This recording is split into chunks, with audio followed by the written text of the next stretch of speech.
여기 수준 낮은 한국의 급식보다는 중국 급식이 훨씬 낫다고 주장하는 프랑스 여성이 있습니다. 그러나 그녀는 우연히 들르게 된 한국의 급식실에서 못 볼 거라도 본 듯 화들짝 놀라며 주저앉고 마는데요. 그렇다면 그녀가 한국에서 대체 어떤 장면을 목격했던 것일까요? 안녕하세요. 저는 프랑스 출신의 클로에라고 합니다. 저는 의류회사에서 일하고 계신 아버지의 중국 발령 때문에 초등학생 때부터 중국에서 살게 되었고, 어쩌다 보니 중국 대학교까지 진학하게 되면서 프랑스보다 중국에서 더 오래 살게 되었습니다. 제가 중국에서 살면서 가장 흥미로웠던 점은 바로 중국인들의 한국에 대한 태도였는데요. 이들은 한국을 동경하는 것 같으면서도 엄청나게 질투하며 때로는 억지를 부리면서까지 한국보다 부유한 나라처럼 보이고 싶어 하는 것 같았거든요. 중국인들은 모이기만 하면 한국을 비하하기 바빴으나 흩어지면 다들 한국 드라마 등의 한국 콘텐츠를 시청한다거나 한국 화장품과 한국산 물건들을 구매하고 한국식 패션과 화장법들을 감상하며 한국인이 되고 싶어 하는 것처럼 행동했죠. 분명 한국 드라마는 중국의 고전 드라마의 스토리를 그대로 따라했고, 한국 드라마 속에 나오는 전통 의복과 음식들도 전부 중국의 소수민족인 조선족의 것들을 따라했다며 목에 핏대를 세우고 소리를 지르던 중국인들이었지만, 이들이 혼자서 식사를 하거나 여가 시간을 보낼 때를 보면 상황이 완전히 달라졌는데요. 중국인들은 휴대폰으로 한국 관련 콘텐츠들을 보며 시간을 보냈고, 마치 한국이 아니면 절대로 살아갈 수 없을 것처럼 이들의 하루는 한국에서 시작해서 한국으로 끝났거든요. 제 학창시절에도 그랬습니다. 다소 충격적일 수 있겠지만 한국 비난에 대한 선동은 중국 학교의 선생님들이 주도하곤 했죠. 제가 다녔던 고등학교의 급식은 매우 열악하고 비위생적이라 많은 불만이 터져나오곤 했는데, 그럴 때마다 중국인 선생님들과 급식실 직원들이 나와서 황당한 주장을 해대기 시작했는데요. 이들은 대체 어디서 구했는지 한국의 처참한 급식 상황과 음식을 못 먹어서 굶는 한국인들의 동영상을 구해와서 한국은 중국보다 가난하고 형편없는 국가라고 선동을 했거든요. 어이없었던 건 이들은 몸매가 좋은 한국인 여학생들의 사진을 가져와서 한국의 급식은 형편없어서 음식을 제대로 못 먹는 한국인들은 다들 삐쩍 말랐다며 한국을 비하했다는 것입니다. 대체 누가 누굴 욕하는 건지 이건 정말 어처구니가 없었어요. 사실 제가 다녔던 고등학교는 대도시인 상해에 위치한 고등학교였음에도 급식 상태는 정말 최악을 자랑했거든요. 급식에서는 하루가 멀다 하고 이물질이 나왔는데, 심지어 대체 이게 어떻게 들어갈 수가 있는지 철심이나 볼트가 발견되기도 해서 학부모들의 항의가 빗발쳤던 적도 있습니다. 또한 웬 썩은 계란이 음식으로 나와서 학생들이 항의하니 조리사는 매우 당황하면서 그건 중국의 전통 음식이고 일부러 썩힌 거니 먹어도 된다는 황당한 말을 하기도 했죠. 물론 그 말을 믿고 썩은 계란을 먹은 학생들은 전부 배탈이 났지만 말입니다. 그리고 급식 비리가 어찌나 심하던지 한 번은 급식 대신 수박 한 통만 덜렁 식사로 나온 거 아니겠어요? 학교 측에서는 여름을 시원한 수박으로 버티자는 의미로 준비한 이벤트라고 했지만, 교장 선생님의 아들이 수박 농장을 운영하고 있고 상품성이 없어 못 파는 수박을 학교로 공급한다는 사실을 모르는 학생은 아무도 없었죠. 상황이 이러니 학부모들은 도시락을 직접 싸서 학교로 배달해주는 경우도 있는데요. 하지만 급식 비리를 통해 학생들의 돈을 갈취해야 하는 학교 측에서는 한국 급식을 비하하는 선동을 하며, 그래도 맛도 없고 풍족하지도 못한 식사를 하는 한국보다는 맛은 조금 없어도 풍족한 식사를 할 수 있는 중국은 복받은 거라며 어이없는 논리를 펼쳐댔죠. 문제는 아직 어리고 한국에 대한 열등감을 갖고 있는 중국 학생들에게는 이러한 세뇌가 잘 먹혀 들어갔다는 것입니다. 그리고 저는 이게 터무니없는 소리라는 것을 인지하고도 99명의 비정상과 함께 사는 한 명의 정상인이 곧 비정상으로 변해버리는 것처럼 이내 여느 중국 학생들처럼 한국을 가난하고 밥도 제대로 못 먹는 국가라고 생각하게 되어버렸습니다.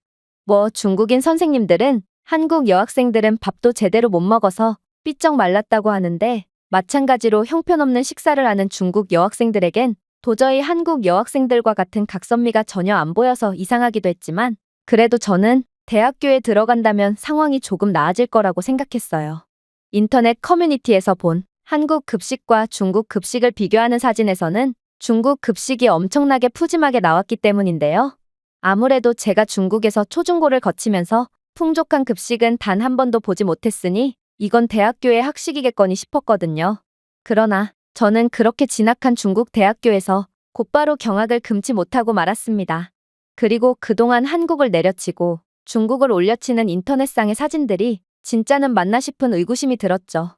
구내식당의 음식에서는 사용한 콘돔이 나왔음에도 업체 측은 오리 각막이라고 우기질 않나? 음식이라고 선보인 건 기름만 둥둥 떠다니는 영양학적으로도 매우 형편없는 요리 투성이었거든요. 특히나 고기라고는 찾아볼 수 없는 매우 열악한 식단을 자랑하던 중국 대학교 식당은 중국 내에 돼지 역병 같은 바이러스가 돌아서 동물들을 집단 폐사시켰다는 뉴스만 나오면 어김없이 해당 동물의 고기가 식사로 나오곤 했는데요. 그러나 중국 학생들은 이러한 상황이 정상적이지 않다는 것을 인지하고도 교내 식당을 벗어날 수 없었습니다. 중국 경제 상황이 극도로 어려워지면서 100원이라도 아끼려는 중국 학생들은 배탈이 나면서도 어김없이 저렴한 교내 식당을 찾곤 했거든요. 하지만 중국인들은 자신들이 처한 상황조차 인지하지 못한 채 그저 학교 온라인 커뮤니티 내에 게시된 가난한 한국의 모습을 보며 위안을 삼는 듯 했고, 저는 한국이 얼마나 가난하면 이런 처참한 중국보다도 상황이 안 좋을 수가 있는 건가 싶어 동정심이 들 뿐이었습니다. 그러다 한국의 비밀을 파헤칠 좋은 기회가 찾아오게 됩니다. 바로 저는 한국으로 교환학생을 가게 되었거든요. 중국 학생들은 앞에서는 한국은 가난하고 밥도 제대로 못 먹는 나라라며 비하했지만 언제나 한국으로의 교환학생 경쟁률은 가장 높았고, 저는 중국인들의 모순된 태도에 대한 진실은 뭘까 싶어 한국행을 선택하게 되었죠. 그런데 저는 한국에 도착하자마자 충격적인 경험을 해야 했습니다. 왜냐하면 저는 공항에 도착하자마자 유심을 구매하고 부모님께 연락을 드리는 등 정신없는 일정을 소화해야 했는데, 정신을 차려보니 캐리어가 사라져 있다는 것을 인지하게 되었거든요. 이건 정말 큰일이었습니다. 캐리어 안에는 한국에서 6개월 동안 쓸 각종 물품들과 의류들이 들어있었거든요. 중국에서는 멀쩡히 쥐고 있는 짐도 강제로 훔쳐가는 판국이고, 중국 경제가 매우 안 좋아진 요즘 같은 상황에서는 마을 사람들 전체가 떼거지로 물건을 약탈하는 범죄가 판을 치고 있는데요. 그런 중국에서 온 저는 캐리어를 다시 찾을 수 있으리라는 기대를 전혀 할 수가 없었고, 한국에 오자마자 다시 중국으로 돌아가야 할 이러한 절망적인 상황에 그저 자리에서 주저앉아 버렸죠. 그런데 그때 저는 경악을 금치 못할 장면을 목격하게 되었습니다. 제 주위에는 정체불명의 주인 없는 캐리어들이 곳곳에 놓여 있었거든요. 저는 이게 대체 무슨 상황인가 싶어서 공항 여기저기를 샅샅이 살펴보게 되었는데, 놀랍게도 한국 공항 이곳저곳에는 어떠한 보안장치도 걸려있지 않은 캐리어들이 주인도 없이 방치되어 있었고, 심지어 캐리어로 줄을 서는 건지 다른 사람의 캐리어 뒤에 자신의 캐리어를 놓고 볼일을 보러 가는 한국인들도 보이더군요. 이건 정말 도저히 말이 안 되는 장면이었습니다. 캐리어 안에는 귀중품들이 들어있을 것이 분명한데 어떻게 한국인들은 당연하다는 듯이 캐리어를 홀로 방치해둘 수가 있는 것이고, 이 캐리어를 훔쳐가는 사람들도 아무도 없을 수가 있단 말인가요? 저는 불현듯 제 캐리어도 아직 어딘가에서 멀쩡한 상태로 저를 기다리고 있을지도 모른다는 알 수 없는 기대감이 들었고, 황급히 공항 내의 수많은 캐리어들을 조사하기 시작했죠. 특이하게도 한국인들은 검은색을 어찌나 좋아하던지 제가 마주친 주인 없는 캐리어들은 하나같이 검은색뿐이었는데요. 결국 공항 이곳저곳을 뒤진 끝에 저는 제 생에 가장 긴박했던 숨은 그림 찾기를 성공적으로 마무리할 수 있었고, 캐리어를 되찾았을 때는 눈물까지 나더라고요. 어떻게 잃어버린 지 30분은 된 캐리어를 되찾을 수가 있단 말인가? 중국에서 접한 정보와는 다르게 한국은 중국과는 비교도 안 되는 높은 수준을 자랑하고 있는 것 같았습니다. 그러나 저는 한숨을 돌릴 틈도 없이 또다시 화들짝 놀라고 말았는데요. 왜냐하면 어떤 한국인 할아버지가 제게 접근하더니 제게 영어를 구사하며 무거운 짐을 힘들게 들고 가지 말고 기계를 사용해서 편하게 옮기라고 조언해줬거든요. 이렇게나 나이가 드신 분이 영어를 사용할 수 있다니 저는 제가 정신이 없어서 헛것을 본 건가 싶었습니다. 중국에서는 노인은 말할 것도 없고 젊은 사람들조차 영어를 단 한마디도 못하고, 이들은 중국어는 세계 공용어이므로 오히려 외국인들이 중국어를 배워야 한다며 고집을 부리고 있는데요.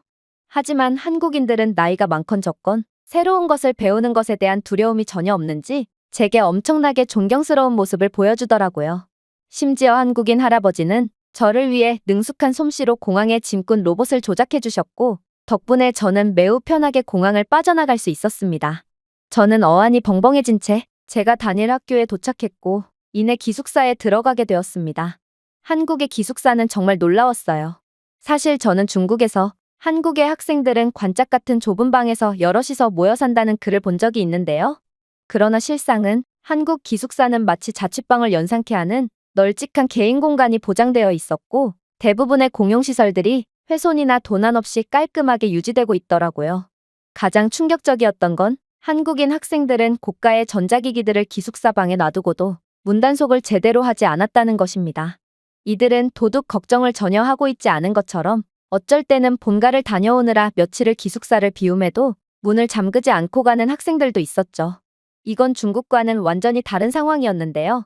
중국 기숙사에서는 문을 강제로 따고 들어와서 생필품과 전자기기들을 전문적으로 털어가는 도둑들이 너무나도 많아서 학생들은 잠시 화장실을 다녀올 때나 외출을 할 때 자신의 노트북이나 태블릿 PC 등의 고가의 디지털 장비들을 바리바리 싸서 다니고 있는 게 현실이거든요. 심지어 저는 도둑 문제 때문에 매번 가방에 무거운 노트북을 챙겨 다니느라 허리가 안 좋아진 상태입니다. 하지만 한국은 제발 자신의 고가의 노트북을 가져가 달라는 듯 도저히 이해가 안 가는 행동을 일삼고 있음에도 아무도 남의 물건에 손대지 않는다는 점에 저는 큰 충격을 받을 수밖에 없었습니다. 무엇보다 놀라웠던 건 바로 한국 대학교의 구내식당이었는데요. 분명 중국의 SNS에서 본 사진이나 중국의 선생님들에게 듣기로는 한국의 급식은 매우 형편없었는데 직접 본 한국의 식당은 생각과는 너무도 다르더라고요. 일단 한국 대학교에서는 돈 없는 학생들을 위해 1,000원짜리 아침 식사를 제공하고 있었는데 이 아침 식사는 1,000원이라고 하기엔 너무나도 풍족했고 중국 구내식당에서 가장 비싼 요리인 4,000원짜리 특식보다도 영양가가 높아 보였습니다. 알고 보니 한국에서는 공부를 하는 학생들이 끼니를 챙길 수 있도록 지자체와 학교 측이 지원을 해주고 있고 덕분에 이러한 말도 안 되는 가격의 식사를 제공할 수 있다고 하더라고요. 나 자신의 이익을 최우선으로 생각하는 중국에서는 이러한 나무리한 배려의 정책이 아예 고려조차 될 수가 없기 때문에 아무리 가난한 학생이라고 해서 저렴한 가격의 식사를 할 수 있는 방법은 전혀 없는데요. 그래서 중국 대학교 식당에서는 저렴한 만큼의 원가 절감을 하여 각종 오물이 묻은 음식과 상한 음식으로 요리를 만들고 있죠. 그러나 이러한 음식을 먹으면 배탈이 나서 먹었던 모든 것을 비워내야 하므로 결국에는 음식을 먹지 않은 것과 같은 상황인 것입니다. 하지만 한국인들은 관용의 정신을 발휘할 줄 아는 수준 높은 사람들이었고 덕분에 한국에서 계속해서 우수한 인재가 배출될 수 있는 모양이었습니다. 또한 저는 한국의 여러 대학교들에서 교환학생 과정을 거치고 있는 중국인 친구들 덕분에 한국의 다양한 대학교를 경험해 볼 수 있었는데요. 그런데 한국 대학교의 식사는 제가 중국에서 봤던 사진과는 전혀 다르더라고요. 일단 한국의 요리는 영양학적으로도 완벽하게 균형 잡혀 있었고 선택의 폭도 다양했죠. 한국의 학식은 기름 범벅에 요리에 쓰인 상한 재료를 감추려고 향신료만 잔뜩 뿌린 중국의 저질 음식보다 훨씬 수준이 높았고 오히려 중국에서 유행하는 한국 급식을 비하하는 사진은 한국과 중국이 뒤바뀌어 있는 것 같다는 생각이 들 정도였습니다. 그리고 제가 한국에서의 생활을 이어나가며 중국에서 얻은 정보들은 전부 날조가 아닌가 하는 의심을 이어가던 그때 저는 한국의 충격적인 비밀을 하나 깨닫게 되었습니다. 바로 한국 식당에서 식사를 하는 방식은 식권을 뽑고 통에 식권을 넣고 음식을 가져가는 형태였는데 아무도 식권 검사를 하지 않고 있었다는 거였죠. 이러면 저렴한 식권을 뽑아서 비싼 메뉴를 가져갈 수도 있음에도 어찌된 일인지 식권 검사를 전혀 하지 않고 있었습니다. 저는 이러한 상황 자체가 말이 안 된다고 생각했고 하루는 한국인들이 들고 있는 식권을 하나씩 몰래 확인해보고 양심이 지켜지는지 살펴보게 되었죠. 그런데 놀랍게도 한국인들은 정말 단 한 명도 빠짐없이 전부 양심을 지켰고 심지어 줄까지 완벽하게 서며 차례를 지키는 거 아니겠어요? 특히나 한국의 몇몇 학교에서는 지역 거주민들을 위해 학생 식당에서 식사를 할 수 있도록 배려해주고 있었는데요. 그런데 한국에서는 어르신들마저 질서와 양심을 지키고 있었고 심지어 몇몇 어르신들은 수업이 급한지 매우 초조해 보이는 학생들을 위해 자신의 자리까지 양보해주더라고요. 재밌는 건 자신의 자리를 내어주고 줄 맨 뒤로 이동하려는 어르신을 본 한국인들은 하나같이 어르신을 말리며 그 자리에서 계속 줄을 서 있을 수 있도록 배려해줬다는 것입니다. 이렇듯 한국인들은 서로가 서로를 배려하며 아름다운 사회 질서를 만들어가고 있었고 저는 예상과는 완전히 달랐던 한국의 실체에 어안이 벙벙해질 수밖에 없었죠. 심지어 한국 식당은 밥과 기본 반찬까지 무한 리필해주고 있었는데 한국인들은 여전히 양심을 지키며 적당량만을 가져갔고 음식물 쓰레기를 최소화하고 있었습니다. 사실 저는 이런 한국의 모범적인 모습을 보고 제 중국에서의 생활이 계속해서 생각나곤 했어요. 중국 대학교에서도 이러한 뷔페 형식의 식당을 운영한 적이 있거든요. 그러나 이건 중국인들의 수준에는 너무나도 과분한 시스템이었는데요. 일단 중국인들은 식당 개방 1시간 전부터 줄을 서 있다가 식당 문을 염과 동시에 엄청나게 몰려서 메인 메뉴만 골라서 손으로 전부 집어갔거든요. 심지어 혼란을 틈타서 음식을 주머니에 넣는 중국인들도 상당히 많았는데요. 이들이 양심을 지킨다면 모든 학생들이 음식을 먹을 수 있는데 중국인들은 개인의 이익 앞에서는 질서와 의리 따위는 찾아볼 수가 없었고 결국 매번 맨 앞에 10여 명이 메인 음식을 전부 다 가져가 버렸습니다. 그리고 이에 서로 먼저 밥을 먹겠다며 새치기를 일삼다가 서로 뒤엉켜서 큰 사고가 난 적도 있죠. 결국 뷔페식 시스템은 일주일 만에 더는 찾아볼 수 없게 되어버렸습니다. 하지만 한국인들은 어떠한 상황에서도 양심을 지켰고 심지어 다음에 앉을 사람을 위해 자신이 사용한 자리를 휴지로 닦고 가는 등 끝까지 신사적인 모습을 보여주더라고요. 이러한 한국인들의 모습은 아무리 중국의 편향적인 정보에 세뇌가 된 저라도 무언가의 울림을 느끼기에 충분했는데요.